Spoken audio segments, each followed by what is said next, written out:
encontramos en la hoja 21 en la carilla A. Vamos a dar comienzo directamente con las palabras del Agra. En la letra Aleph, que él corrige prácticamente todo el texto de aquí hasta los dos puntitos que se van a encontrar en la Gemara.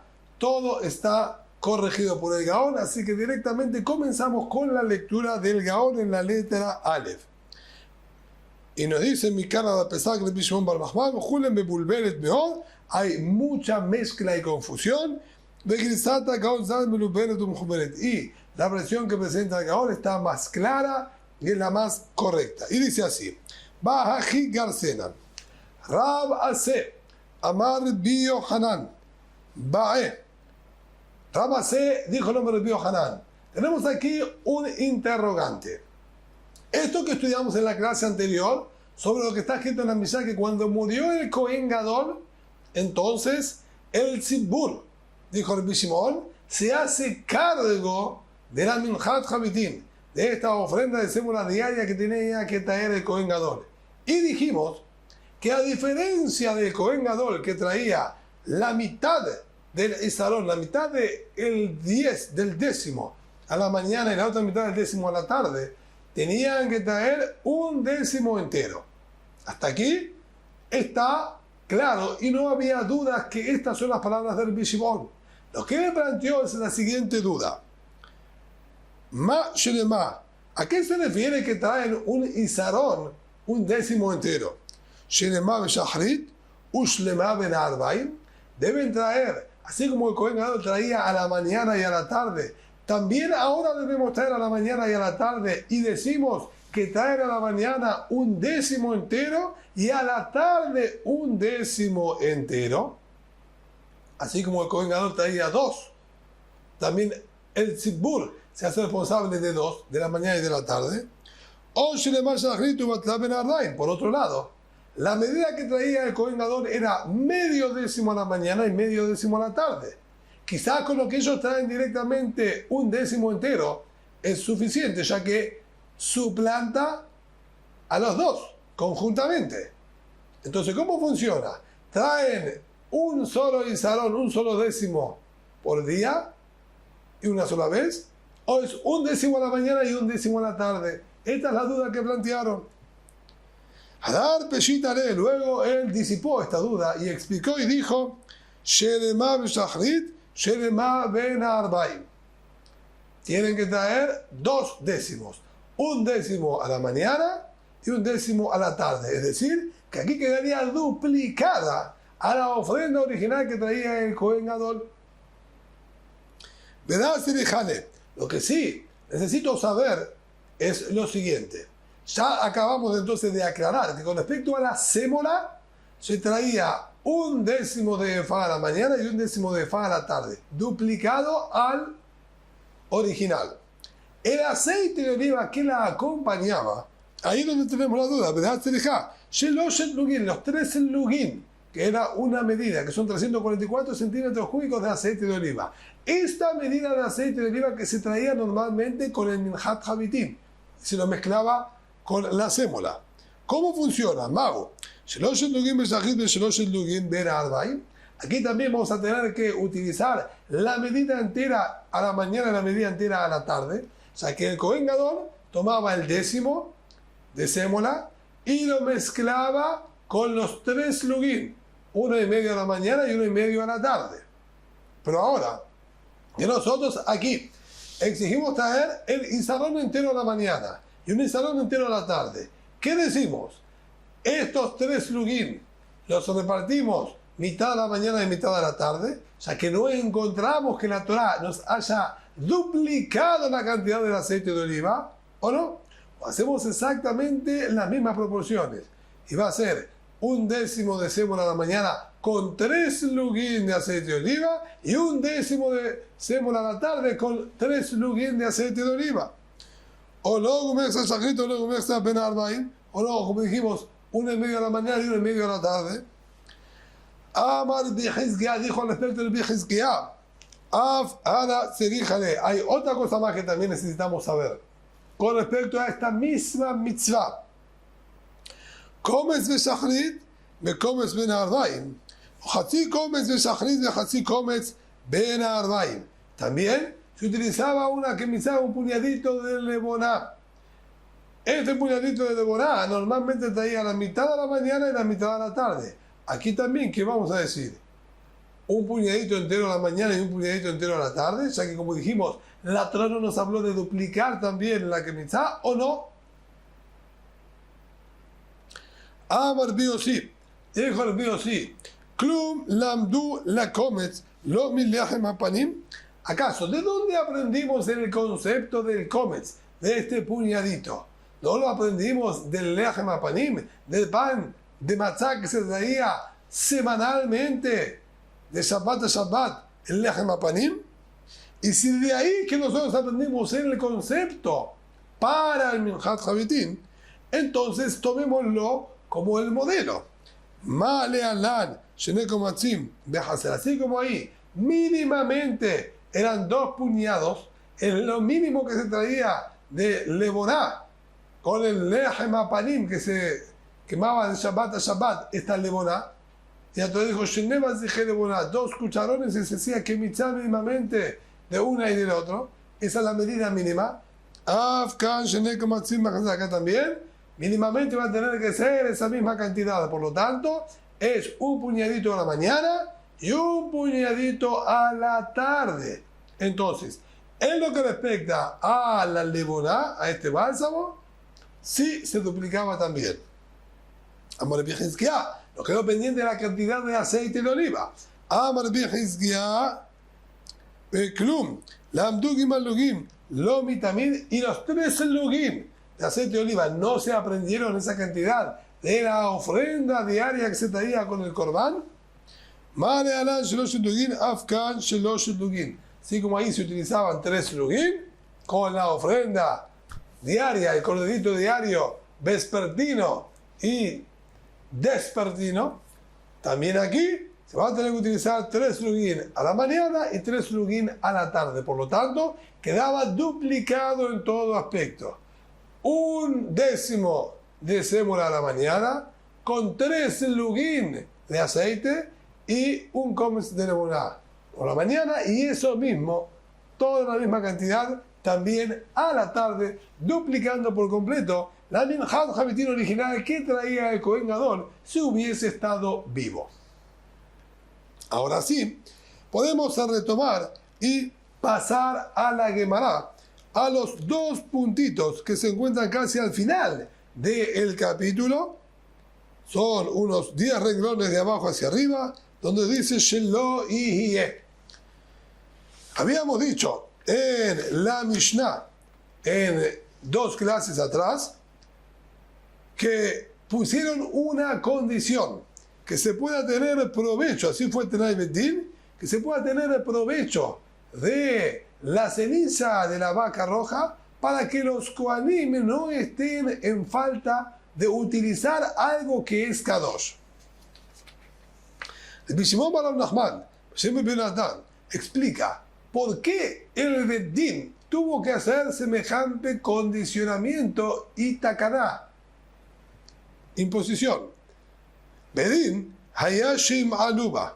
Lo correcto es que en verdad sí haya meilá. Es decir, esto verdaderamente es patrimonio del Kodesh, la ceniza de la vaca roja, y quien la utilizaría debería pasar por la prohibición, pero Jajamim hicieron su arreglo al respecto.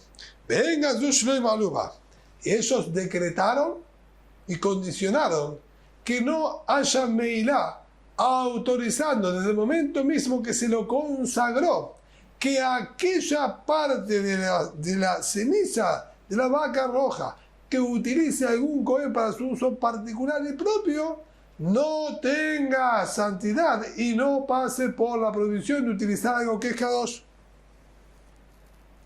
Beatan Hatat, Benames Moalim Ba Moalim, Be Moalim Beafara. ¿Cómo es posible explicar algo así? El Pasuk llamó a la vaca roja Hatat, como una ofrenda de expiación. Y así como una ofrenda de expiación, hay prohibición de meilá, hay prohibición de usufructo, también en la vaca roja, en su ceniza, al ser llamada con ese mismo título de ofrenda de expiación de Hatat, hay prohibición de usufructo. Entonces, ¿cómo es que Jajamim pueden decir que no cuando la Torá dijo que sí? Va Moalim, el Moalim va a Fará. Hay un diuk, hay un detalle que fue preciso en la Torá. Dijo, en ella, en la vaca misma, está la prohibición, no en su ceniza. Es decir, de la Torá está prohibido usufructuar de ella mientras sea vaca roja, que es patrimonio del Ekdesh. Pero una vez que nosotros la quemamos y la transformamos en cenizas, sobre la ceniza no está la prohibición de la Torá. Amar Biabhum, dijo el Biabhum, si es así, entonces ahora debemos entender, porque entonces nunca hubo, ni existió, ni debe haber aparentemente ninguna prohibición de hacer uso de la ceniza de la vaca roja, ya que la prohibición de usufructuar de lo que era Kadosh era solamente la vaca, no de su ceniza. Entonces, ¿qué es lo que esta Mishnah está planteando? Que hubo una takaná impuesta de los Jajamim para que no pasen, si no hay aquí ninguna prohibición sobre la ceniza. Explica la Gemara que hubo aquí varias etapas. Amar Biabu, dijo el Biabu, Barishona, Ayum Ishtakshekim Ba, Benotin Ota Agabemakotehen. Originalmente, de acuerdo a los parámetros de la Torá, como dijimos, no había ningún problema de darle uso a la ceniza de la vaca roja. Y usaban entonces indiscriminadamente sin darle mayor importancia. Y si alguna persona tenía alguna lastimadura, algún corte, tomaban de la ceniza de la vaca roja y colocaban sobre el corte, ya que tiene poder cicatrizante como cualquier ceniza. Seca la herida y ayuda a la regeneración de la piel por tener componentes orgánicos. Y los Kohanim usaban esto libremente. Entonces, vinieron los Jajamim y dijeron, señores, no pueden utilizar de manera despectiva a la ceniza de la vaca roja. Es verdad que no hay ninguna prohibición de darle uso propio, pero es un uso despectivo. Y esto va a provocar que la gente desprecie y no le dé importancia y valor a la ceniza. Entonces decretaron, esto se llama patrimonio del Bet HaMikdash y quien dé uso a la ceniza de la vaca roja pasa por una prohibición. Sería una prohibición rabínica, una prohibición de los Jajamim. Me'ilá de Rabbanán, prohibición de usufructo impuesta por los Jajamim. Que van Shenikderu, una vez que se acostumbraron los Kohanim a mantenerse apartados y no darle ningún tipo de uso, y ya se cuidaban estrictamente de no usar sin necesidad de purificación a la ceniza de la vaca roja, Gazru, Shiloi Maluba. Ahí vino la segunda que será, que es la que figura en nuestra Mishnah, que decretaron, no hay prohibición de darle uso, pero ya se habían acostumbrado y lo mantenían apartada. Ahora retiraron la prohibición, ¿bien? Y quedó con su regla original de que no hay problema de darle uso. Vean aquí, otra de los decretos e imposiciones de los Jajamim había sido que los tórtolas o palomines que se habían arruinado tengan que ser repuestos o con dinero del público o con el hombre que abastecía las tórtolas o palomines que se haga cargo de reponerlos. Dice la Gemara, y aquí tenemos nuevamente una colección del Gaón.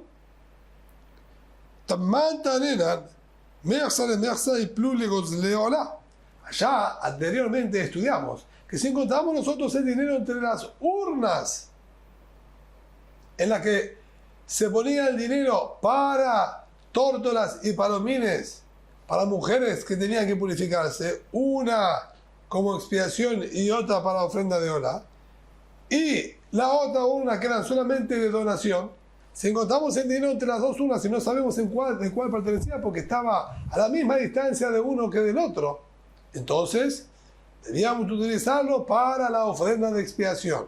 Sobre esto pregunta la Gemara, Pero esta mujer, ¿con qué se va a limpiar de su falta? Ya tiene que dar su ofrenda de expiación. Ya colocó el dinero y el dinero ese se cayó. Y nosotros no sabemos ahora dónde se encuentra. Cayó más cerca de una, cayó más cerca del otro, en el medio. En el caso que cayó cerca, dijo la Mishnah anteriormente, de la urna que era para ofrenda de Olá, entonces lo utilizamos para ofrenda de Olá. Y si estaba en el medio, lo usamos para ofrenda de Olá. Pero a esta mujer le falta ahora su ofrenda de expiación. ¿Cómo ella soluciona su problema? Amar Bishak dijo al respecto del Bishak, ya lo vimos anteriormente, Tenai Bedinu, eso es una condición impuesta por el Bedin, que va como la última opinión de nuestra Mishnah, a Mesapeket Akirim o Mesapeket Apesurot de Taobdot, quien abastece al Betamikdash de tórtolas y palomines, él también asume la responsabilidad, aquella que se hayan extraviado o que se ha arruinado por algún motivo, él es responsable de reponer otra. Es decir, el dinero ese que encontramos, lo ponemos en la urna para ofrenda de Olá como donación, pero le avisamos al que proveía al Betamikdash que nos dé una más para utilizarla para la ofrenda de expiación posible de aquella mujer que lo haya colocado en la urna de tórtolas y palomines de expiación.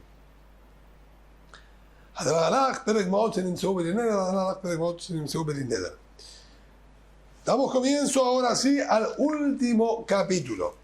Halakha Aleph, Matnitin. Último capítulo. Matnitin. Kol Harokim. Hanimsaim Birushalayim. Hasta ahora analizamos qué pasaba si encontrábamos trozos de carne, dinero, animales. Ahora nos dice qué pasa si encontramos saliva. Gente que haya escupido en la calle. Cuando nos vienen de la Torá, todo hombre que estaba con la impureza de secreción prostática, toda mujer que estaba con la impureza de pérdida de sangre, un zabo, una zabá, harok, la saliva de ellos, la Torá dice, es fuente de impurezas. Abatum'a, es una fuente originadora de impureza. Y tiene la capacidad de purificar objetos y personas que tengan contacto con ellos. Por lo tanto, debían ser muy cuidadosas las personas de no tocar salivadas que se encuentran en la calle. Y nos dice, cualquier saliva que se encuentre en las calles de Jerusalén es saliva pura. Nosotros decimos que pertenecen a personas que la mayoría están puras, entonces no hay problema de impureza con ellas. Salvo aquellas que se encuentran en el mercado superior. Así dice Rabbi Meir, que ya la Gemara se va a encargar, vamos a ver en la próxima clase, qué es lo que tenía de especial este mercado superior, que ahí sí decimos que impurificaría. Dios Omer. Dios sí, por su parte, él dice distinto, tiene otra postura. Y nos dice así, durante todo el año, Meshear, Kol y Mutashana, durante el año normal, Shebe'emza Temeim, Shebasedadim Teorim, las que se encuentren en el centro de la calle, van a estar impuras. Y las que se encuentran en los costados de la calle, va a estar pura. En el centro de la calle, caminan la mayoría de las personas. Y los que están en un estado especial, se apartan y caminan de costado. Entonces, durante la mayoría del año, no hay tanto hincapié a la pureza e impureza porque no están trayendo ofrendas y no tienen que acercarse al Betamikdash. La mayoría de las personas están impuras y por lo tanto la saliva que se encuentre en el centro es de la mayoría de las personas que están impuras y debemos sospechar que impurifiquen. En cambio, las que se encuentran a los costados son de aquellas personas puras que son de la minoría y se mantienen alejados para no impurificarse y no estar en contacto con ningún impuro. Esa saliva que se encuentran entonces de los costados, dice Rabbi Yossi, va a ser pura. En cambio, Besha'ata Regel, en el momento de los regalim, Pesach, Shavuot y Sukkot, que todos se purificaban para acercarse al Betamikdash, la mayoría estaban puros. Entonces, Shebaem Sateorim, Las salivadas que se encuentran en el centro de la calle va a estar puras, en cambio de los costados va a ser impuro. Siempre los que son la minoría son los que se apartan y van hacia un costado. Por otro lado, los objetos. Encontramos objetos. Los objetos son susceptibles a la pureza y a la impureza. Pueden estar puros como no. ¿Qué hacemos con los que nosotros encontramos? ¿En qué categoría los ubicamos? Con las que en cualquier objeto que se encuentre en Yerushalayim, más allá si tenga que devolverlo o no.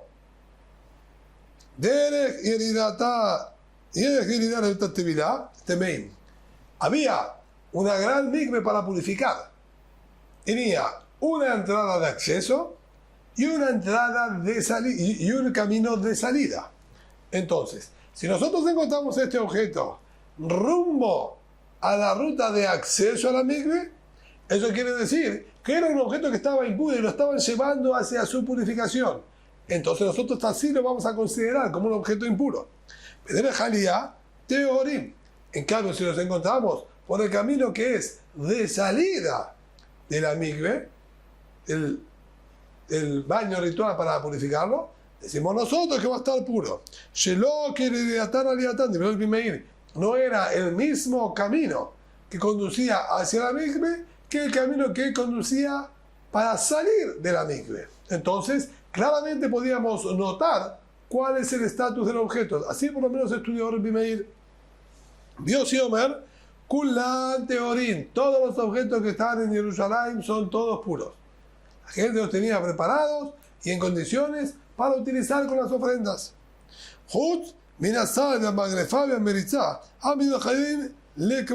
Salvo el canasto, la pala y la merizá, que vamos a ver en la Gemara exactamente a qué se refiere, que eran objetos y herramientas destinadas específicamente para ocuparse con ellos de los muertos, lo que les confiere una hazaká, un estatus de impureza constante.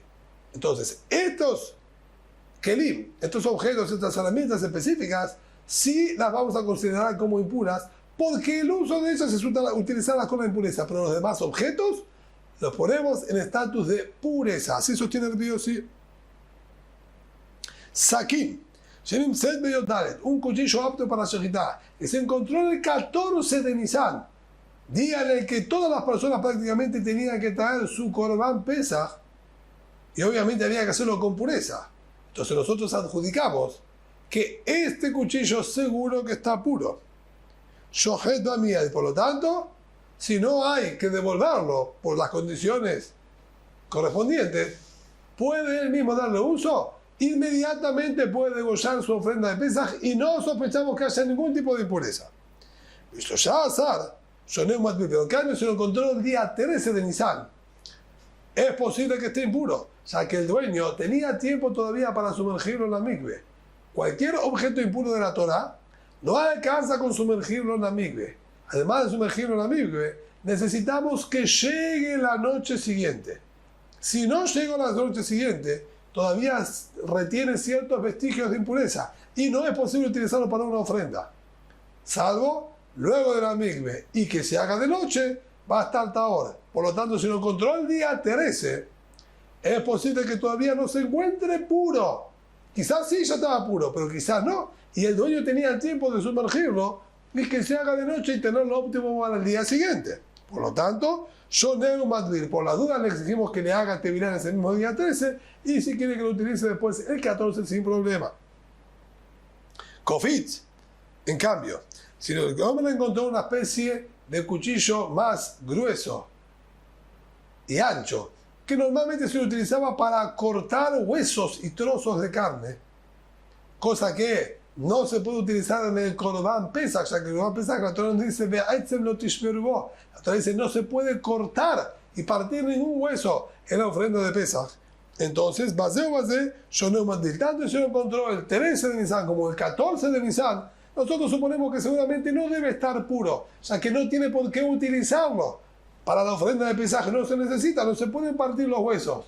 Entonces, perfectamente puede ser que no lo haya purificado. Sí, lo va a utilizar quizás al día siguiente en Yom Tov, pero para eso alcanza con que el mismo dueño lo haya sumergido el 14 de Nisan.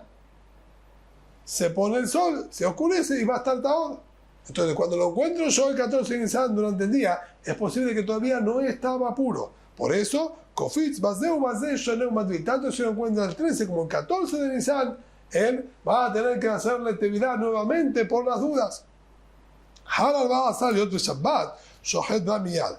En cambio, si el 14 de Nisan, que es víspera de Pesach, cayó justo en Shabbat, ahí le decimos, y ahí encontró este Kofitz, le decimos que lo utilice libremente, porque si bien no le van a dar uso para la ofrenda de Pesach, pero lo va a necesitar para el 15 de Nisan, para el primer día de Yom Tov, como dijimos anteriormente. Y en Shabbat él no puede sumergirlo en la mikve para purificarlo. Entonces, ¿cómo le va a dar uso al 15 de Nisan si no tiene manera de purificarlo? Indefectiblemente, él antes de Shabbat lo tuvo que haber purificado. Si lo purificó antes de Shabbat, ya oscureció y se hizo Shabbat. Entonces está perfectamente puro y puede usarlo libremente. Esto es lo que nos dice Shohet Bamidad. Betetvav, Shohet Bamidad. Y si lo cuenta el 15 de Nisan, siempre va a estar puro, porque en Yom Tov, sí, durante el día de Yom Tov, seguro que le puede dar uso y por lo tanto lo tuvo que haber purificado previamente. De la misma manera, haré que Sakin se encuentra este Kofitz enganchado conjuntamente con un cuchillo de Shehitá, ahí los parámetros van a ser exactamente igual que el cuchillo. O sea que no los separan en ningún momento. Si sumergieron el cuchillo, sumergieron también el Kofitz. Y vamos a volver a las leyes que nombramos anteriormente con respecto al cuchillo.